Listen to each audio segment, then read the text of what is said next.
حمار وحلاوه بطيخ على السكينه بطيخ. احسن بطيخه ب 50 جنيه زي ما توزن. كلوا هادي من بطيخ سمير الحمادي.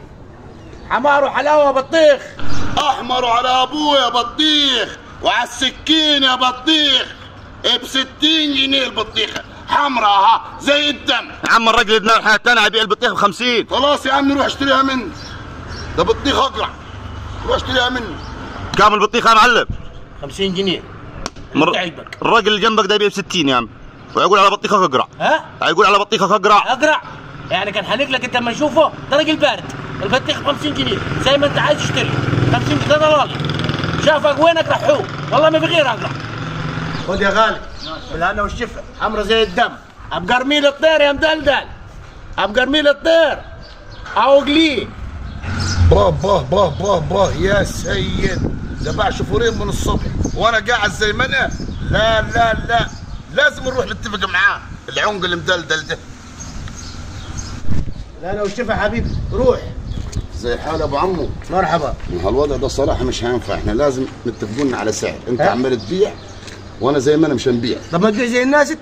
ما تبيع زي الناس؟ وح ما انت انا جايبها مستورد، ما كلها من زرعه واحده، هتالف انت وهتقول للناس بطيخ انا اقرع. يا ابوي مين قال لك الكلام ده؟ يا بارد ده بطيخ استيراد. كاشف عليه بالابلكيشن، عامل له اشعه قدام الناس ليه؟ تعال بس اتفقون على سعر.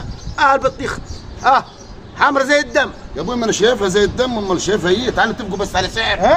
خلي كلنا ناكلوا عيش. طب وما نتفقوا على سعر؟ ايه السعر اللي يريحك؟ 50 جنيه البطيخه زي الناس، خلي الغلبان ياكل. خلاص يعني اخر الكلام.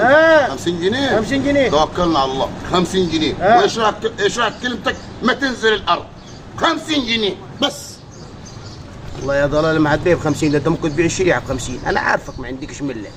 عمرين ما قاعد بطيخك لله نمان. انا عارف ايه في ايه حصل لها الناس. حنبيع دلوقتي حنبيع.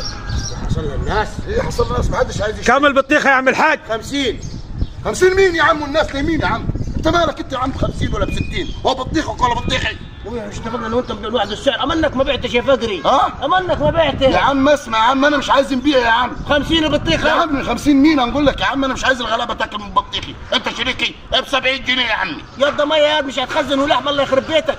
يا ابوي تخزن مين والناس نايمين؟ انت مالك يا عمي؟ انا حر في بطيخي وانت حر ما لم تضر. توكل على الله يا راجل من قدامي. خلينا نتصل على الشاطر دلوقتي، ننزل عربيه ثانيه ونوقف حالك. على بال ما يكون نزلت يكون بعتهم كلهم ديلا. يكون بعتهم كلهم على بال ما يكون نزلت. طب انا قاعد معاك على الفرش هنا، انت على الفرش. لا سيبك من الفيلم ده. انت حر ما لم تضر. ده بطيخ وانا حر. 50 جنيه البطيخه يا اولاد. 50 مين؟ 50 جنيه البطيخه يا شباب. يا راجل ريح يا راجل. 50 يا اولاد. 50 جنيه يا اولاد البطيخه.